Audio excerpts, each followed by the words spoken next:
I have to tell you, I'm a little hoarse this morning. My voice, my Father's Day gift was my wife taking me to see Chicago last night at Chateau Saint Michel in Woodinville. You can clap for Chicago, yeah. And I couldn't help but sing, Saturday in the Park and 25 or 64. And so I'm a little hoarse. Not to mention, Chateau Saint Michel is surrounded by cottonwood trees, so it messed up my allergies too. So I'm going to be going to the water a little bit this morning. So I got to tell you a story about last night because it happened, and you need to know this.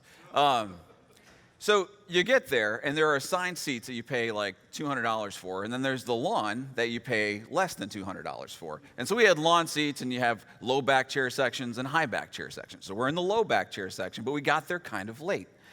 So the people are saying, anywhere there's grass, just set up. So there's 4 of us, and the biggest spots of grass are like this big. So there are no aisles. So I'm walking through, trying to scope out a place while my pregnant wife and our friends hold back. And I find a place, but as I'm going, a lady says, hey, no, they're all set up with their little wine, thing, and their table and the cheese and all that. And she wanted me to go all the way around these people. I'm like, there are no aisles. Can I just sneak through, and then she called me a name, and I felt bad. But then I found this little square next to these people, and I said, do you think I could fit my wife and friends in here? And when you go by yourself, you get called names. When you take your pregnant wife, you have access to anything, man. People were moving out of the way saying, yeah, you guys, So there are positive things to this pregnancy. So, which is good. So, all right. I want to thank Mark Poppy for jumping in last week and doing an excellent job of bringing the message. And don't think I missed you mocking my blue shirts either. I totally heard that. I watched it. So we're going to jump back into, Mark took us a different direction, which was good last week. We're going to jump back into our series on Philippians this morning, the series we're calling Radical Joy. Just to recap where we were 2 weeks ago, Paul is calling the church in Philippi, this church in Greece, to stop fighting each other, essentially, to loosen their grip on the things that they think belong to them, things that have little or no eternal value. And he encourages them, admonishes them, exhorts them to get together, to unify and get after what really matters. And what really matters to Paul above all else is advancing the gospel. And so he writes this letter reminding this church in Philippi that that's their primary calling, to advance the gospel and share the story of Jesus with people who've not yet heard it. So with that, we jump into Philippians 2, verse 12, and we'll go through 18 this morning. Verse 12 says, "Dear friends, you always followed my instructions when I was with you, and now that I'm away, it's even more important. Work hard to show the results of your salvation, obeying God with deep reverence and fear, for God is working in you, giving you the desire and the power to do what pleases him." And my favorite verse in Philippians 14, "Do everything without complaining or arguing, so that no one can criticize you. Live clean, innocent lives as children of God, shining like bright lights in a world full of crooked and perverse people. Hold firmly to the word of life. Then, on the day of Christ's return, I will be proud that I did not run the race in vain and that my work was not useless. But I will rejoice, even if I lose my life, pouring it out like a liquid offering to God, just like your faithful service is an offering to God. And I want all of you to share that joy. Yes, you should rejoice, and I will share your joy." In the NIV, the first couple of verses we're going to look at, verses 12 and 13, takes a little sharper approach. It says, "Therefore, my dear friends, as you have always obeyed, not only in my presence, but now much more in my absence, continue to work out your salvation with fear and trembling." These words get used a lot, and sometimes they get taken out of context. So we're going to take a look at that this morning. Continue to work out your salvation with fear and trembling, for it is God who works in you to will and to act according to his good purpose. So here's what Paul's saying. That verse starts with a therefore. So he's saying, because I've called you to be a church known for its unity and purpose of advancing the gospel, a church whose people has surrendered their own selfish ambition in order to follow the ultimate example Jesus has set out for what a life of humility and sacrifice should look like. Because you're that church, focus on what really matters. Focus on advancing the gospel of Jesus. And as we look at these first couple verses, it could look like Paul is pointing an angry, bony finger from Rome to Philippi, telling these Philippians to get it together. Work out your fear or your salvation with fear and trembling. But that's not what he's doing. Remember, from the very start, we said what we're reading here in Philippians is a very personal letter. It's a letter from a leader, a mentor, a friend, to people that he loves with all his heart. He loves them dearly. Paul is most definitely giving them directives. You guys he is saying you need to get it together, but he's saying it in words that are drenched in love, because he's genuinely concerned about the divisiveness that exists here in Philippi, and he wants these guys to get about the business of Jesus. He refers to them as dear friends or my beloved. There's a deep love that Paul has for this church, unlike any of the other churches that he's planted. And it's critical that we keep that in mind, that these words are drenched in love as we read what Paul has to say. First, he reminds them of what they were and what they did when he was in Philippi. That takes us back to the first week in this series when we looked at Acts 16. Paul goes to Philippi, sees a bunch of women down by the river having a Bible study. He goes down there, he meets Lydia. Lydia hears the gospel. Even though she was trying to be religious, she hadn't heard the gospel, so she hears it. It transforms her life. She brings it back to her family. It transforms her household. Things get off to an awesome start in Philippi for Paul. But then this demon-possessed girl who can tell the future is following him around and kind of mocking them and saying, hey, these guys are from God, but she really wasn't on their side. And so after a couple days, Paul couldn't take it anymore. So he cast the demon out of this girl. But the problem was that she was making a lot of money telling fortunes for her. She was a slave for her masters. So Paul and Silas, his partner, get thrown in the dungeon and beaten in Philippi. Things went from awesome to horrible for them. And in the midst of that, there's an earthquake, and Paul and Silas are before the earthquake, they're leading all the prisoners and singing, and the earthquake comes, and all the prisoners stay. The jailer thinks they've all left. He's about to commit suicide. Paul says, wait, don't, we're still here.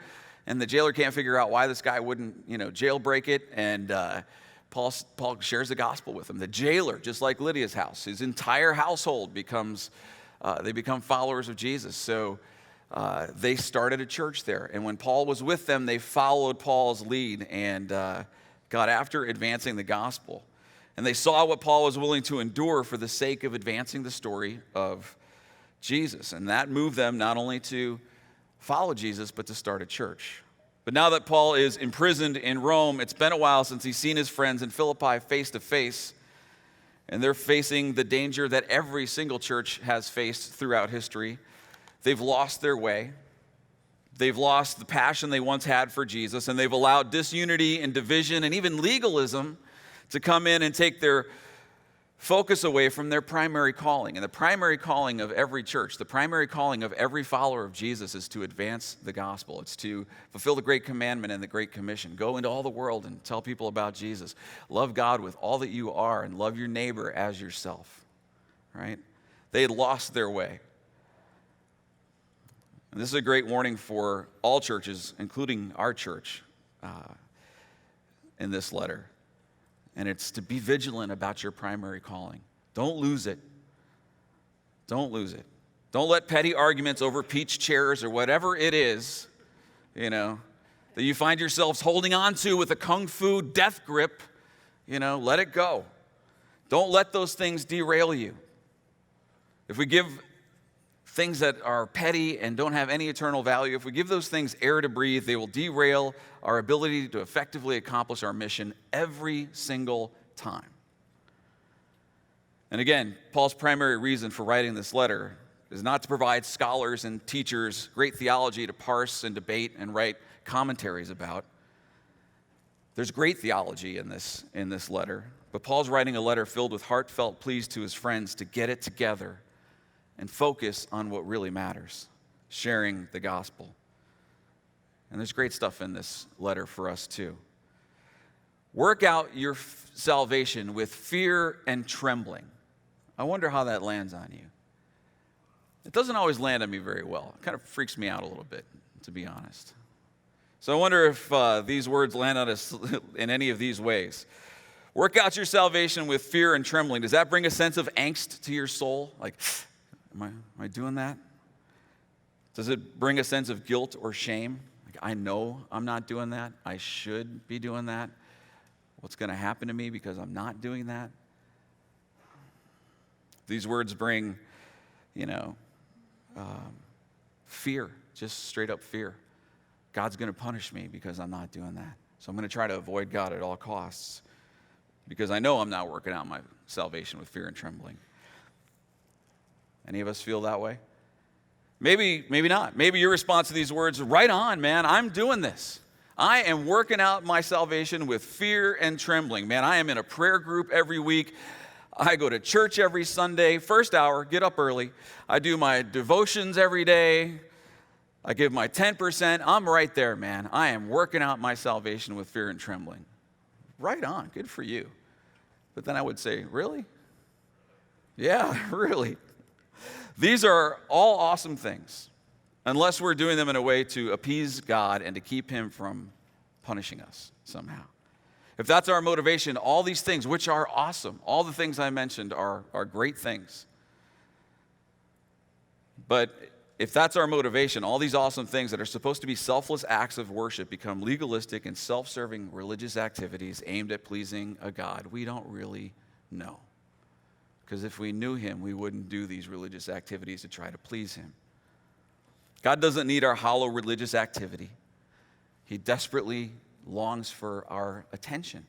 He desperately longs for our love, for our presence, for us to love him and to know what his love in our life is really like. These words, work out your salvation with fear and trembling, shouldn't cause us angst. They shouldn't cause us fear. They should motivate us, but they shouldn't cause us angst or fear. They certainly shouldn't give us a sense of added weight to our lives or relationship with God. Like, I'm already stressed. I'm not doing enough as a follower of Jesus already. Now I'm not doing this right either. Many people take these words as though we should live in literal fear of God. That's not what Paul's talking about. The opposite is actually true. 1 John 4:18, there's no fear in love, but perfect love drives out fear because fear has to do with punishment. That perfect love only comes from God. Our salvation, our relationship with Jesus is initiated not by us. It's initiated by God. He pursues us long before we pursue him, long before we even recognize that he's pursuing us. The next verse, 1 John 4:19 says, we love because he first loved us. Work out your salvation with fear and trembling. It's not a call to appease an angry, moody, and fickle God who rewards us when we're doing well and punishes us when we screw things up. It's not about being afraid of this God who doesn't really like us to begin with, and we need to do all we can to try to get him to like us, even though that's sometimes how we behave, sometimes how we view God. God's going to be disappointed with me if I don't do these things. God will love you with a love you can't imagine, even if you don't do these few things. He'll redirect you, but he'll still love you, never stop loving you. So, the Greek, which is the language that Paul used to write his letters, translates work out as work to completion. It's a call to the Philippian church. It's a call to us to keep moving forward in our relationship with Jesus, to keep moving forward in our primary calling to share the gospel with people who've not heard it yet. Don't go halfway. Don't stop. Don't give up. Work out your salvation to completion. Don't ever be satisfied with where you are in your faith journey, because the journey never ends as long as we're alive. There are no optional off-ramps in the journey with Jesus. There are no final destinations until our life is over in our journey with Jesus. If we stop working out our salvation, if we stop pursuing Jesus, if we stop allowing him to pursue us, if we find that we've settled into a nice spot where we're comfortable with and satisfied with what we have, our souls and our calling are in grave danger. Grave danger, Todd? Yeah. Is there another kind? Grave danger. None of you got that, huh? A few good men? You got it? Okay, just checking. Got to throw that in. When we're talking about serious things, we got to throw some fun stuff in just to see if you're paying attention. And I'm not sure you are. Questioning your attentiveness right now. So, We can't be satisfied. Satisfaction in the arena of faith always leads to complacency, which causes us to drift further and further away from the intimate proximity to Jesus we once knew and desperately need. It's that intimate proximity to Jesus that makes us key players in advancing the gospel. When we live in intimate proximity to Jesus, we can't help but to work out our salvation. We can't help but to grow in our faith, to move forward in the journey, to grow more passionate about following him. Again, not for the purpose of getting fed solely for our own benefit, but for the purpose of sharing what we're experiencing in our relationship with Jesus with those who don't have a relationship with Jesus. Paul's exhortation is to keep moving forward. Keep moving forward in your faith journey with Jesus. Keep moving forward as individuals towards sanctification, which is a theological word that means to become holy or to become more, a greater reflection of Jesus on this side of eternity. So keep moving towards that. Keep moving towards becoming a greater reflection of who Jesus is as an individual. And keep moving forward as a church in the same way, getting rid of whatever ridiculously petty, selfish, and prideful things that keep others from seeing and discovering Jesus in this place. And when it comes to fear and trembling, it's healthy to have a little trembling in our lives. And again, Paul's not saying that we should live in fear of God because we're afraid he'll punish us for screwing things up, because we all do. We all mess things up. Psalm 103 says God doesn't always punish us the way that our sins deserve to be punished. The fear and trembling Paul's referring to is not that of a slave cowering before their master, trying to do the right thing so the master won't punish them. The fear Paul's talking about is the fear that comes from knowing that we are incapable of working out our salvation and advancing the cause of Jesus while dealing with all the stuff that life throws at us on our own. It's a fear that causes us to run into the arms of a loving God who infuses us with the ability and the energy to accomplish his purpose. If we're afraid of God, if we're literally afraid of God, it will most likely cause us to run away from him and hide because we know what's true about ourselves. And if we don't know what's true about God, that he loves us even though what's true about ourselves is true, we'll run and hide from him. And I wonder how many of us are running and hiding from God because we feel too unworthy to run towards him as we are. Probably a lot of us. Probably a lot of us. If that's where you are, I get it. I've been there. I understand that.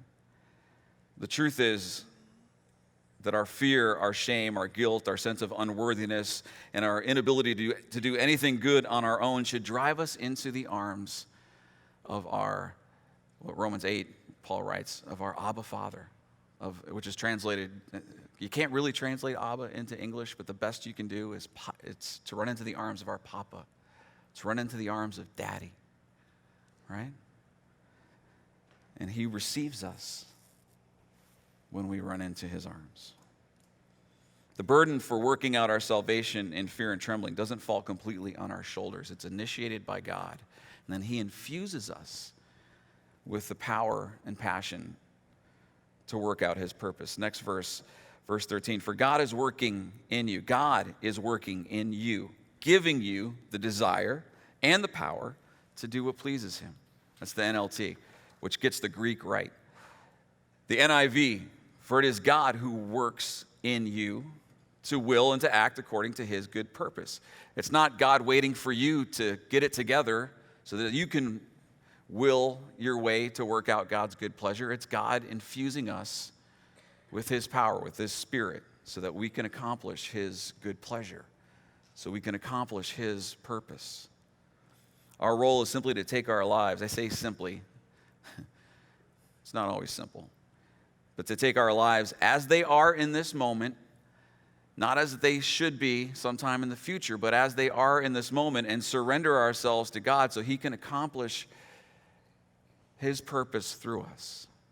And by the way, when we surrender as we are in this moment, as we are in any moment, to the will of God, and we allow him to infuse us with the energy and the passion to accomplish his purpose, it brings us joy. It brings us great joy to do it. I was riding my bike yesterday. I got a new bike. It's faster than my old bike. And and there are a couple of places. I also have to like hunch over on this bike. So it gets my back a little bit. So there are a couple places where I can ride free-handed. You know, I just take my hands off. And people probably think I'm trying to be cool. I'm not. I'm just trying not to be in pain. And so yesterday I looked up, and it was beautiful because most of the time you're just looking at the street and trying to breathe. And I looked up and I saw the green trees against the deep blue sky, and I found myself just going, in a time of just uncertainty and, in my own future, just saying, God, you know what? I know you have this. I know you have this. And then I had to grab on really fast and not crash. Again. So the original translation of verse 13 is that, again, God gives us energy and desire to fulfill his purpose. Then we come to verse 14. Do everything without complaining and arguing. The NLT and NIV, same exact wording. Do everything without complaining or arguing. Just let me ask, how are we doing on this one? Yeah, I'm guessing not awesome, right? We're not doing awesome on this one. The word that's really tough for me in this sentence to get over is everything. Because I do a lot of driving, and that's the worst test of complaining I think there is. So there's a picture. Can we show the picture? So that's a really stretched out picture of Seattle from Gasworks Park, okay? That's one thing that's wrong with that picture. You know what else is wrong with that picture? I rode my bike there a week ago Friday. You want to know what I'm doing when I'm not here? There you go. The problem with this is the halfway point. I still had to ride all the way back to Woodinville. It was a 40-mile ride. And I was complaining about this ride. But here's the thing. My riding partner, who's kind of been a father figure for me for the last 20 years, is 67 years old. So he's got me by 20 and a half years. So he's faster than me, So tomorrow he wants to do another ride around Lake Sammamish, which we did last Monday. And then I did this after, and I can't. So he doesn't put up with complaining, or stopping. And he says, Todd, we're not going to stop for drinks. We're not going to stop until we get there. That's our halfway point, and we'll just see how far it is. I'm like, well, that's not, that doesn't sound fun. So we did this, and I'm like, I am going to keep up with this 67-year-old man if it kills me, and I thought it might a couple times, and I am not stopping for a drink, and I'm not complaining until I get home to Kara, and then I will complain until I pass out, which I did. So we made the round trip, and we're going to do it again, and I will try tomorrow not to complain as we do our 35 miles around Lake Sammamish. The second story on complaining that I have to share is my little daughter, Sophie. And I had to extract her permission for this, which I have to be honest about that. And she's like, I'm not coming to church if you tell this story. And then she said, okay, I'll come, but they're not coming anyway. So a couple weeks ago, Gracie, who plays the piano, our oldest daughter, who's 10, she plays the piano, and she didn't take it seriously the first year. Now she's taking it very seriously. And she also decided she wanted to play the viola this year, which is the only thing worse than the viola or violin or the cello is the drums, in my opinion.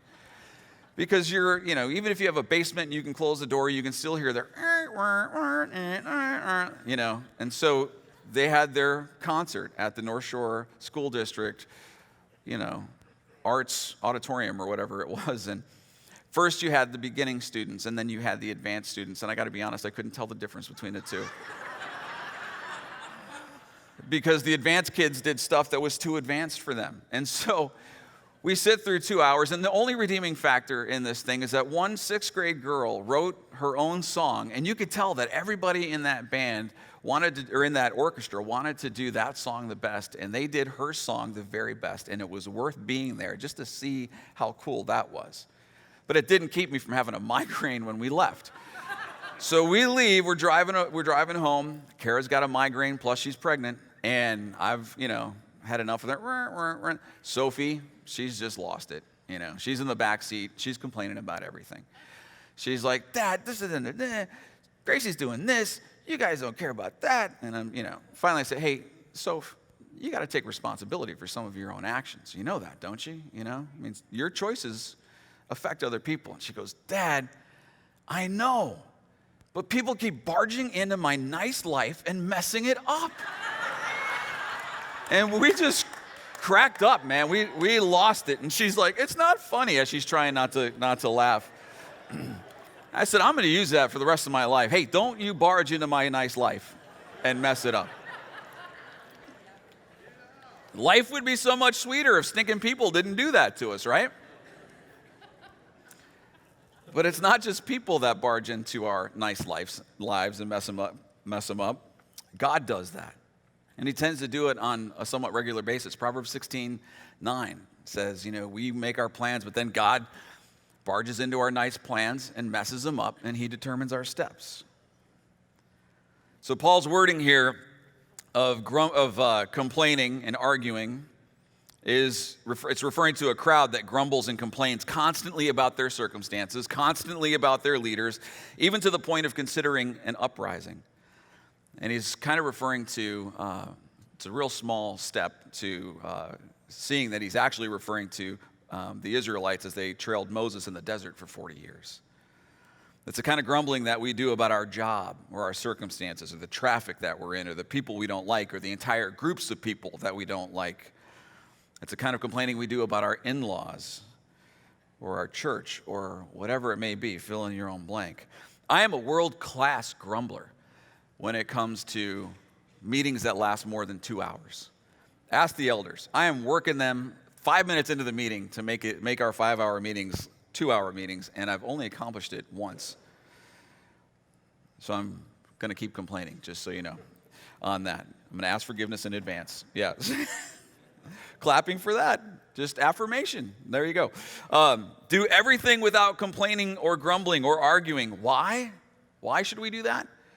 So that no one can criticize you. So that you can become blameless and pure children of God without fault in a crooked and depraved generation in which you will shine like stars in the universe. Do everything without complaining or grumbling so that others may get a glimpse of Jesus, so that others may get a taste of Jesus when they encounter us. Because unlike everybody else around us, we can find peace in the midst of crazy circumstances. We're not the first to complain. We don't complain the loudest. We can hold our tongue when we need to. We're to shine like stars in a world that is desperate for Jesus, whether they realize it or not. As individuals and as a church, just as in Philippi, we have to get rid of the divisiveness and the grumbling we do about things we don't like, about people we don't like in this place. It would be better for us, seriously, and for the cause of Christ, if we didn't tell people that we were Christians, if we continue to go on grumbling, promoting disunity and divisiveness, hanging on tightly to those things that we think belong to us, if we have a critical nature that we can't control, a tendency to complain, we should just keep it to ourselves, maybe, that we're Christians. Because we don't exactly come across like shining stars when our attitude tragically stinks. There are going to be things in the church, there are going to be things in our lives that we don't like, that we don't agree with. And when that happens, don't go to your friends and complain about those things or those people. There's nothing good about that. Again, we have to realize that what we do as a church is not about any one of us. It's not about me. It's not about you. It's about all of us doing what God's called us to do together in unity. And what we do here is about locking arms and advancing the gospel so that the people who are not yet here will come face to face with Jesus when they get here, without having to get through all of our stupid stuff that might exist. When they encounter any one of us, they encounter Jesus. When they come into a service, they encounter Jesus. When they meet us in the parking lot, they encounter Jesus. When we grumble and complain about stuff, not only do we become unattractive to the people around us, we make Jesus unattractive to the people around us. And their response is, if that's what being a Christian's about, no thanks. I already have friends like that. It's so much healthier when we acknowledge that everything we do as a church is done in order to build up the church and the people in it so we might shine like stars that draw the people around us to Jesus. When we arrive at that place where we can support the things that we do as a church, even those things we might not like, even those things we might not attend, but we support those things because people are having the opportunity to come face to face with Jesus. We've just crossed over the line from being present in this church to being all in the mission of this church. And when we're all in, we gain a reputation for being people who have something profoundly attractive to offer others. Verse 15, live clean, innocent lives as children of God, shining like bright lights in a world full of crooked and perverse people. Paul isn't saying we have to be perfect or sinless. None of us can do that. But it's living out what's true about ourselves, if you want to use the word, authentically, as we attempt to work out our salvation by living in close proximity to Jesus, fulfilling God's purpose with the help of the Holy Spirit and the energy that God infuses us with. Verse 16 says, hold firmly to the word of life, which means a couple things. First thing it means is hold firmly to the word of God, the Bible, in your own life. Spend time in it. Know it. Let it seep into your soul. Let it affect your life. Let it change your life. Hold firmly to the word of God. But hold firmly here also translates as hold it out. Hold it out. Hold it firmly out for others to see as well. Don't just keep it for yourself. Hold it out for others so that they may see the story of God, so they may hear the story of God, so they may experience the story of God in a way that changes their lives. Hold firmly to the word of life. It's a both and kind of a thing. If you do this, Paul says, then on the day of Christ's return, I will be proud that I did not run the race in vain and that my work was not useless. So here Paul is effectively comparing his life and ministry to that of a marathon runner. And the Olympics were present in Paul's day. And no doubt Paul, if he hadn't seen the Olympics, he had seen races. And the most elite Olympic athlete was the one who ran the marathon. And running the race of ministry, as Paul uses that metaphor here, running the race of ministry exacted a price from Paul's life, a price he was happy to pay, a price he was joyful to pay, but he didn't want it to be for nothing. He didn't want it to be in vain. He wanted to run the race of his life well, advancing the gospel, however exhausting or threatening his circumstances may have been. He wanted to finish the race well with the knowledge that others would continue the movement Jesus started and Paul continued. If the church in Philippi and the church in Auburn continued to run the race, that would be Paul's joy. And Paul was exhausted at times, and his circumstances were threatening. Remember when we looked at Acts 16 in the following weeks? I mean, Paul listed his resume. I've been shipwrecked and beaten and whipped and thrown in jail. He endured all that with joy because he knew that his work was advancing the gospel, that people were coming to know Jesus, and they were advancing the story of Jesus. And as we advance the story of Jesus, just like as the church in Philippi did, it was Paul's joy. It is Paul's joy. Paul could see that things in Rome, as he wrote this letter, would likely not work out very well for him. He could see that those who were opposed to the gospel, who hated him because he proclaimed the gospel, would likely win out and that they would likely take his life. So Paul says, but I will rejoice, verse 17, even if I lose my life, pouring it out like a liquid offering to God, just like your faithful service is an offering to God. And I want all of you to share that joy. Yes, you should rejoice. Even if I die, you should rejoice because my death wasn't in vain. My death advanced the cause of Christ, and I know you are going to advance the cause of Christ, and because of that, I will share your joy, he says. If Paul died for the cause of Christ, it was reason to rejoice, especially if the church got it together and served God the way that they had when Paul was with them. Oswald Chambers, I don't know if any of you read or have read My Utmost for His Highest, but he often uses the quote, we are to be broken bread and poured out wine for the cause of Christ. And Paul's saying, hey, that's me. I'm willing to be broken bread and poured out wine for the cause of Christ, even if it means my death. For us, it likely doesn't mean our death, but it may mean our sacrifice. We talked about that a couple weeks ago, that the following Jesus, there's joy, there's peace, there's purpose, but there's also suffering, and there's also sacrifice. And sometimes that sacrifice that we choose to make causes suffering. in our lives, but it also brings joy, and it has a positive impact on the lives of other people. If we're willing to be broken bread and poured out wine, if we're willing to be a liquid offering to God. So I had my hands out on my bike yesterday like that, which is unusual for me to do.